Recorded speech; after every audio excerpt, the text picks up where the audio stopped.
Emily Carter and Jason Bennett looked like the perfect couple on their wedding day, radiant in love and surrounded by friends on a sunlit farm.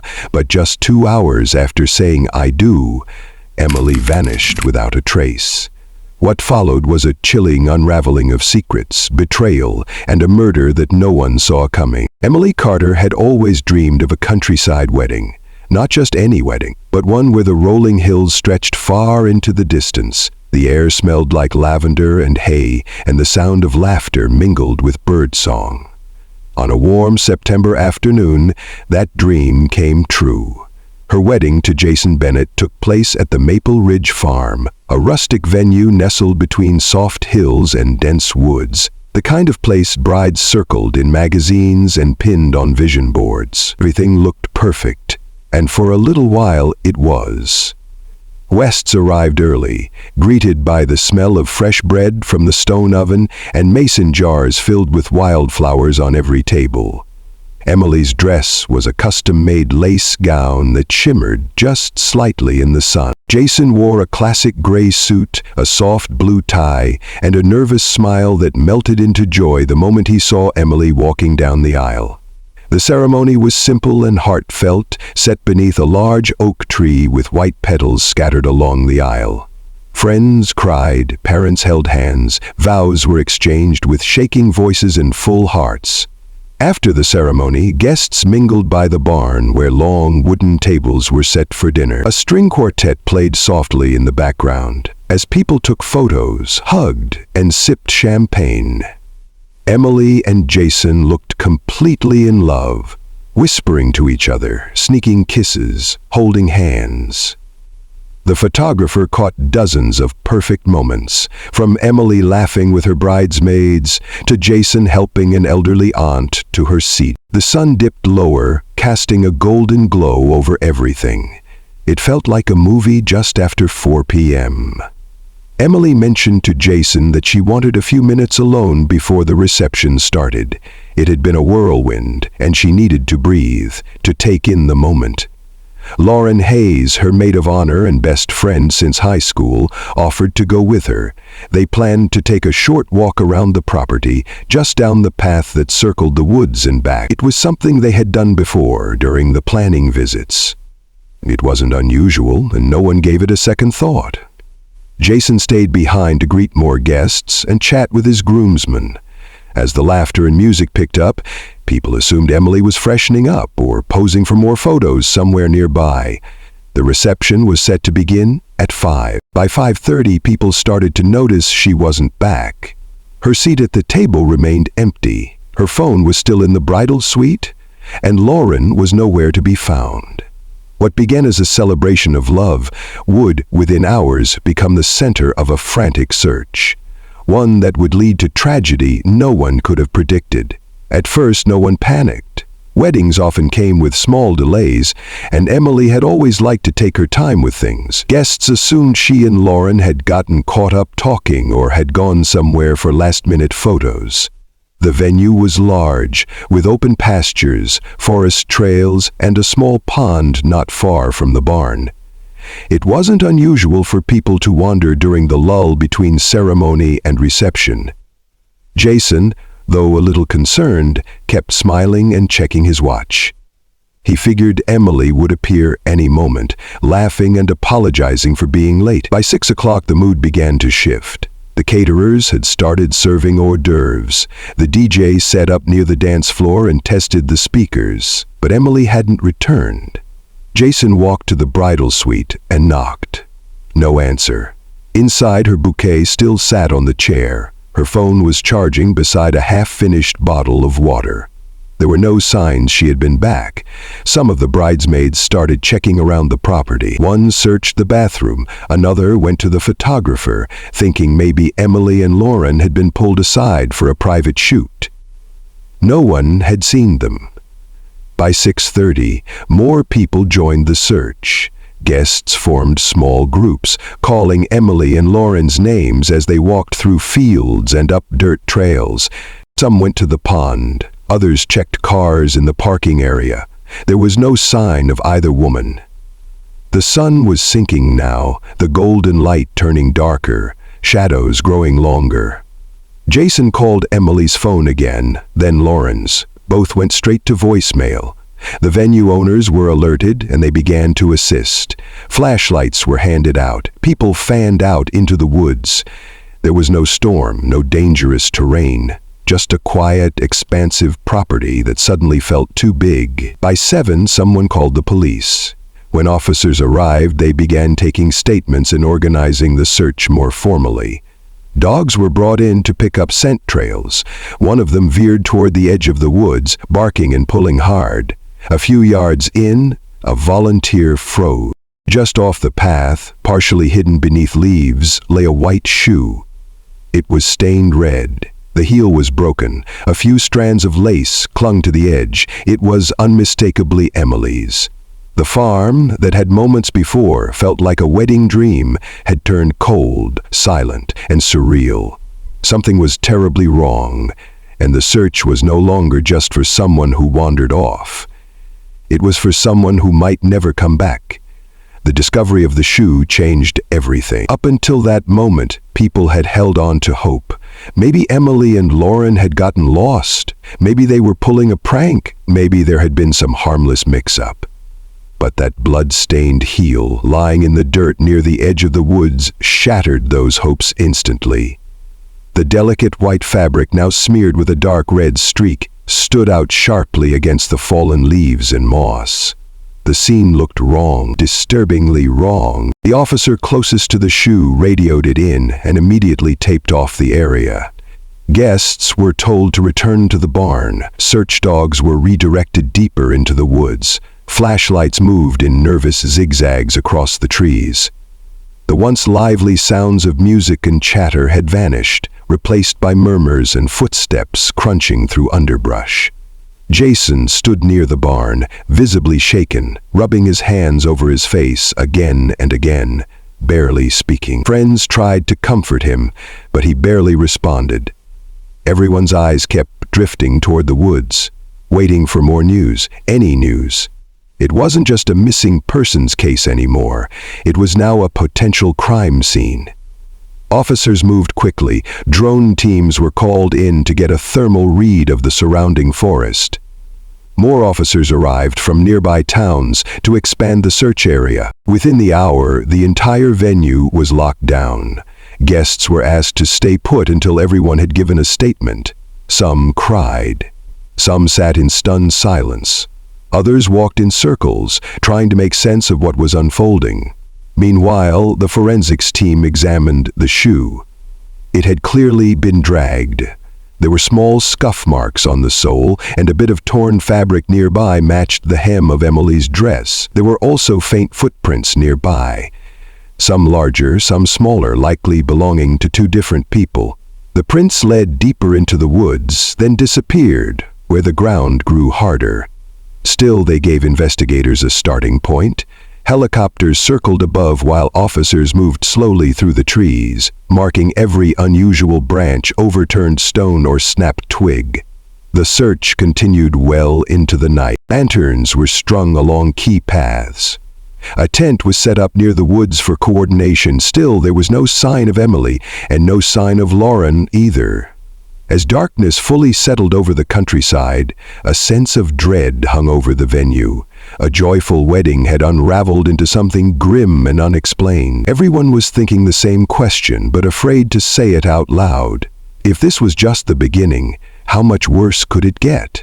By the next morning, the search had widened beyond the wedding venue. Helicopters scanned the surrounding fields and back roads, while volunteers and law enforcement combed every stretch of forest within a 5-mile radius. The story had already made local headlines, and soon national news outlets were picking it up. Bride vanishes during wedding reception. Mystery in the countryside for missing newlywed and friend. Around 9 a.m., a call came in from a farmer driving along a rural back road roughly 6 miles from Maple Ridge Farm. He had spotted a woman walking alone, barefoot, with her dress torn and dirt smeared down one side of her face. She looked dazed and unstable. Police responded within minutes. It was Lauren Hayes, who was taken immediately to the local hospital. She had no shoes, her hair was a mess, and she looked exhausted. Doctors found no serious injuries, but she was clearly shaken. When questioned by officers, her story was strangely vague. She said she and Emily had taken the path behind the venue, but then Emily wanted some time alone. According to Lauren, she waited by the pond for a while and then started walking back but got turned around. She claimed to have wandered for hours, eventually ending up on the road where she was found. Police were immediately suspicious. Lauren's story didn't line up with the timeline of events. She was missing for nearly 17 hours, yet couldn't explain how she had ended up miles from the venue with no real injuries. Her dress was torn, but there were no signs of serious distress, and most troubling, she never asked if Emily had been found. Investigators pressed her for more details, but Lauren became defensive, insisting she didn't know what had happened. When asked why she hadn't returned to the venue or tried to call anyone, she said her phone had died. But when police checked her phone, recovered later from her car, they found it had been turned off manually, not drained of battery. Then came the next red flag. Investigators began looking into Lauren's recent behavior, and what they found was alarming. In the weeks leading up to the wedding, Lauren had been exchanging messages with someone saved under the contact name Jay. Many of the texts had been deleted, but with digital recovery tools, police uncovered fragments of conversations that hinted at more than friendship. One message, dated just 10 days before the wedding, read, "Are you sure you want to go through with this? I thought we agreed." Lauren Hayes, once the trusted maid of honor, was no longer just a witness. She was now the center of suspicion. As investigators dug deeper into the recovered messages from Lauren's phone, the truth began to unravel in chilling detail. The contact listed as Jay was confirmed to be Jason Bennett, Emily's husband. Text logs, voice memos, and app data painted a disturbing picture of a secret relationship that had been hidden for months. What started as an affair between Jason and Lauren had turned into something far more dangerous, something obsessive, emotional, and unstable. The affair had begun innocently enough. According to time-stamped photos and messages, it seemed to have started almost a year earlier, not long after Jason and Emily got engaged. At first, it was physical, sporadic meetings, late-night messages. But somewhere along the line, Lauren became emotionally attached. She began pushing Jason for more, asking him to leave Emily and be with her instead. Jason, however, played both sides, telling Lauren what she wanted to hear while continuing to plan the wedding with Emily. As the wedding date approached, Lauren's messages grew more intense. She expressed jealousy, rage, and desperation. In one recovered message, she wrote, "I'm watching you promise her forever when you promise the same to me. I won't be quiet forever." Another message included a voice recording of Lauren crying, saying she couldn't stand to see them together. What disturbed investigators even more was the shift in Jason's replies. He didn't tell her to stop. In fact, he seemed to feed into it. "Let's get through this day," one message read. "You know what needs to happen after." Police now saw a tangled web of deceit, manipulation, and emotional volatility. Lauren was emotionally entangled and likely unstable. Jason appeared calculating, distant, and possibly exploitative. This was no longer just a tragic disappearance.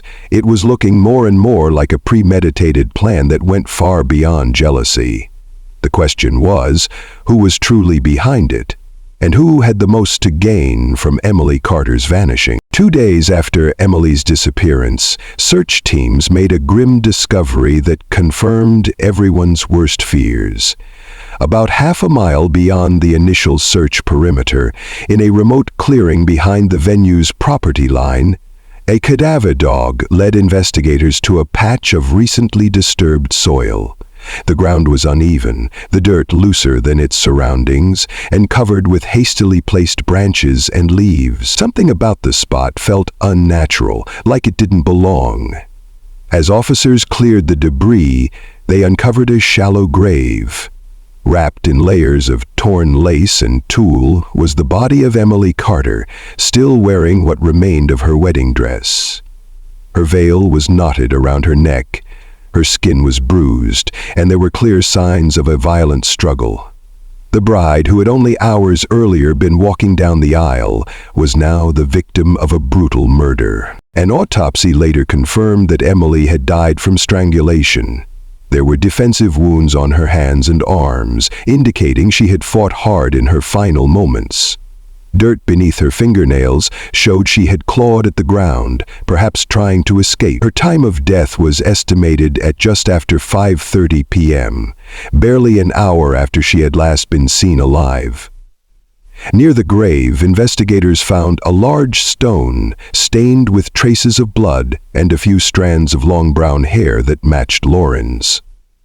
Even more telling were the shoe prints around the site. Forensics identified two distinct sizes, one consistent with Emily's shoes and one that matched Lauren's. There were also drag marks in the dirt, as though Emily had been pulled. The location itself raised serious questions. The clearing was not easily accessible from the main property. It required navigating an overgrown path and crossing a narrow stream. Whoever brought Emily there had knowledge of the land or had scouted it in advance. That detail suggested planning. This wasn't a spontaneous act of rage, but a decision made beforehand. Back at the station, investigators confronted Lauren with the evidence. Her reaction was flat. She showed little emotion upon hearing that Emily had been found dead. When told about the fingerprints on the stone and the location of the grave, she didn't deny being in the area. She only said she didn't remember anything. It was clear now that Emily had never stood a chance. What should have been the happiest day of her life ended in violence. Her final moments hidden away in a forest no one would have thought to check. And as more details emerged, it became undeniable. This murder wasn't random. It was deeply personal. After days of mounting pressure and overwhelming evidence, Lauren Hayes finally broke. In a quiet interrogation room with two detectives and a recording device running, she gave a full confession. What came out stunned even the most experienced officers. Lauren admitted to luring Emily into the woods with the false promise of a surprise wedding gift. Something private and sentimental she claimed she had hidden in a quiet spot near the tree line. Emily, trusting her maid of honor and lifelong friend, had followed without hesitation. According to Lauren, they walked for several minutes, laughing and chatting, until the mood shifted. Lauren began questioning Emily about Jason, accusing her of not truly loving him, saying the relationship was built on lies. Emily, confused and uncomfortable, tried to leave. That's when Lauren grabbed a stone from the ground and struck her. The blow didn't kill Emily. She fought back, clawed, screamed, and tried to run, but Lauren, in a rage, wrapped the veil around her neck and strangled her until she stopped moving. Then she dragged the body off the path, found a clearing, and buried her, using only her hands and a broken stick. What shocked detectives wasn't just the brutality, it was the coldness in Lauren's voice as she recounted the details. There was no remorse, no trembling emotion, just facts. She said she didn't plan to kill Emily initially, but admitted that she had thought about what might happen if Emily stayed in the picture. She insisted Jason didn't know what she intended to do, but texts showed otherwise. One message from Jason, sent just hours before the ceremony, read, "You know what you have to do.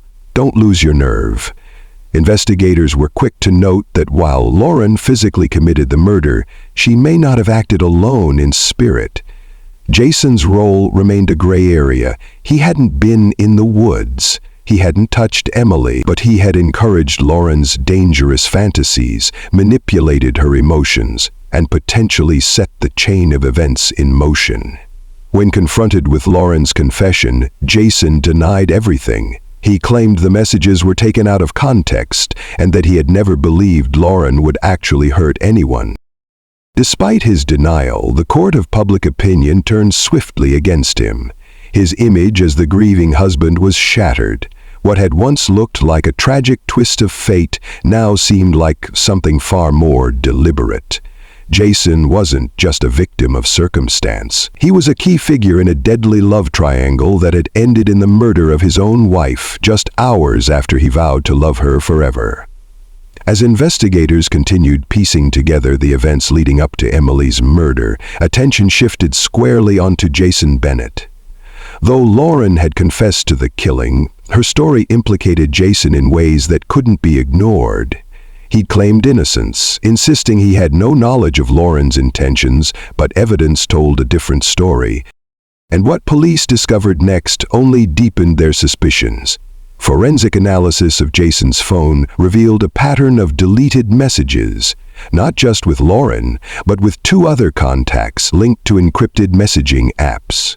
While not all data could be recovered, investigators found several incriminating texts that showed Jason had been in close communication with Lauren on the morning of the wedding. One message read, "This ends today. You said you were ready," and another, sent minutes before Lauren and Emily left for their walk, simply said, "Now or never." Financial records added another layer of suspicion. 2 weeks before the wedding, Jason had quietly taken out a new life insurance policy on Emily through a private broker, separate from the joint policy they had discussed.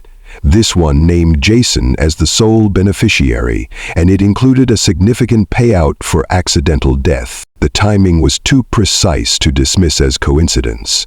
Investigators also discovered he had been behind on several loan payments and was struggling with debt that he had kept hidden from Emily. More disturbing still were the browser searches found on Jason's laptop. How to erase phone records, life insurance claims after sudden death, and what makes a murder look like an accident. Each search on its own might have seemed curious. Together they pointed to premeditation. When presented with this evidence, Jason remained calm. He repeated the same lines. He loved Emily. He didn't want her dead. Lauren must have misunderstood everything.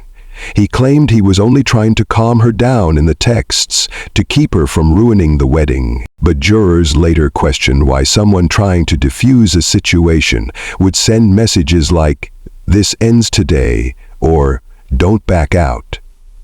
Prosecutors argued that while Jason hadn't physically killed Emily, he had manipulated Lauren emotionally and psychologically until she believed she was acting on his behalf.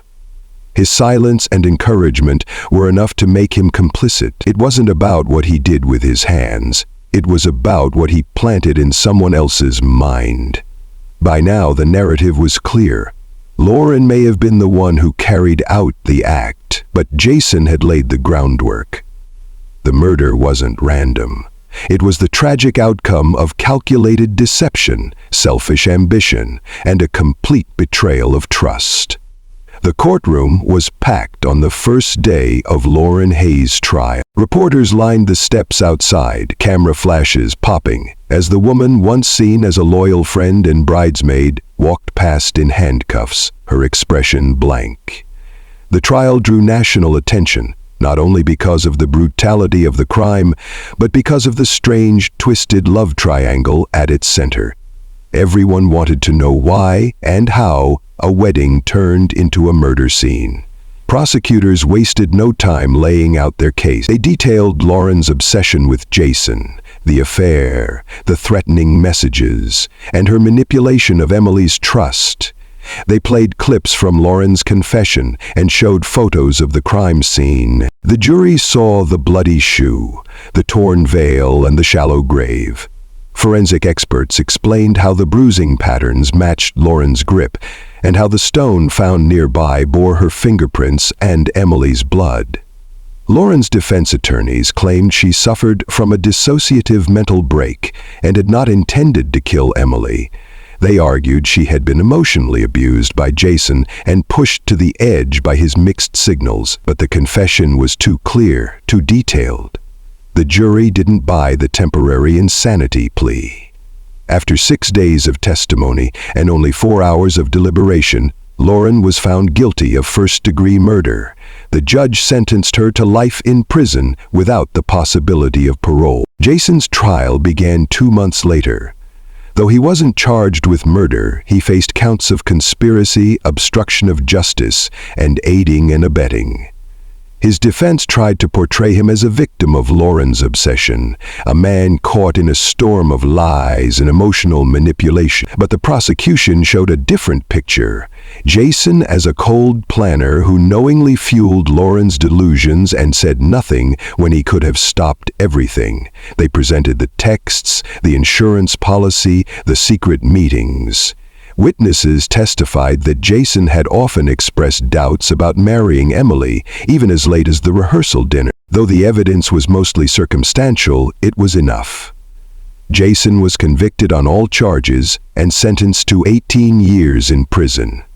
He showed no visible emotion as the verdict was read. For the Carter family, justice was only partial. Emily was gone. No sentence, no conviction could change that. But the truth had finally been brought into the light. The smiling groom, the best friend, the beautiful wedding. They had all masked something far darker beneath. In the months following the trials, the story of Emily Carter's murder continued to ripple through the community and beyond. The Maple Ridge Farm, once a sought-after wedding destination, closed its gates indefinitely. The owners cited emotional trauma and a desire to distance themselves from the tragedy. The once celebrated oak tree, where Emily and Jason had exchanged vows, now stood quiet at its base, untouched. Someone placed a small wooden bench with Emily's name engraved on it, surrounded by fresh flowers that visitors brought almost daily. Emily's parents, devastated but determined, started a foundation in her name. The Emily Carter Foundation focused on raising awareness about emotional manipulation, toxic relationships, and the signs of psychological abuse that often go unnoticed. They began speaking at schools, colleges, and women's shelters, sharing Emily's story not as a tale of despair, but as a warning. To them, Emily was not just a victim. She was a symbol of how easily love can blind and how trust can be weaponized. The community that had once celebrated with the Carters struggled to reconcile what had happened. People who attended the wedding described the day as beautiful, joyful, and perfect, all words that now felt hollow. Friends who had danced at the reception said they couldn't shake the feeling that something had been wrong all along. But they hadn't seen it. No one had. Not the family, not the guests, not even Emily. For months, the case dominated social media and news outlets. True crime podcasts dissected every detail. Documentaries were produced. Everyone had an opinion about Lauren's motive, Jason's manipulation, Emily's unknowing walk toward danger. But as the noise faded, what remained was a single sobering truth. 2 hours after marrying the man she loved, Emily was dead. Killed not by a stranger, but by someone she had known for years, someone she had trusted. The question that still lingers is why no one stopped it. The warning signs had been there. Jason's hesitation, Lauren's jealousy, the strange tension some guests noticed but couldn't explain. And yet, no one acted. It became a painful reminder of how easy it is to ignore what doesn't make sense, to assume everything is fine because people are smiling and dressed in their best clothes. Today, the memory of Emily lives on through stories, speeches, and that quiet bench beneath the oak tree. Her legacy is both beautiful and tragic, a fairy tale that became a nightmare, a wedding that became a crime scene, and a reminder that sometimes the most dangerous lies are told with a smile.